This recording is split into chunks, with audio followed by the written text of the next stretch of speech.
Scellée dans la périphérie de Kinshasa, une imposante structure métallique se dresse peu à peu sur une étendue de 5000 mètres carrés.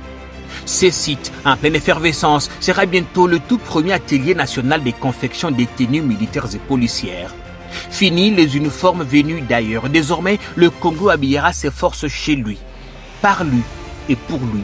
Une vision portée par le président de la République, Félix-Antoine Tshisekedi Tshilombo, exécutée par le service national sous le commandement ferme du lieutenant-général Jean-Pierre Kassongo Kabwik.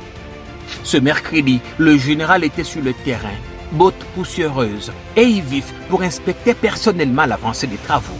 Et pour cause, l'atelier doit être prêt avant le 31 décembre, pas un jour de plus. Au plus tard décembre. Les premières télés sortiront d'ici. Tout est déjà ici au pays. Tout. Même les machines. Tout. Les machines vont travailler ici. Vrai ou faux? Nous attendons que le mois prochain, on amène les bâtisseurs. Nous avons quand même des défis, il nous faut de moyens parce que il faut construire quelque part les cantonnements. Il faut tout un bataillon, il faut plus ou moins 850 bâtisseurs qui vont commencer à travailler ici chaque jour. Quand ils vont venir ici, il faut les loger. Nous n'avons pas encore de logement, donc il y a ces défis-là. Ça demande de l'argent. Il faut construire pour les héberger. Comme ça, chaque jour, ils travaillent ici. Et chaque jour, commenceront à produire 2000 tenues. 2000. Tous les 2 jours, vous avez des tenues pour équiper une brigade. Et la capacité annuelle, c'est plus ou moins 700 000 tenues annuellement. Ça couvre le besoin de l'armée, de la police, du service national.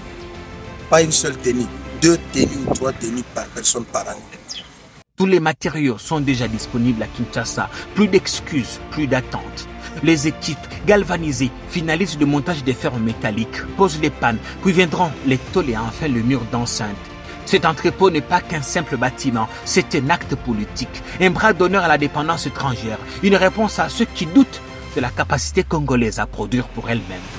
Ici, en Scellé, c'est la République qui reprend le fil de son destin aiguille à main.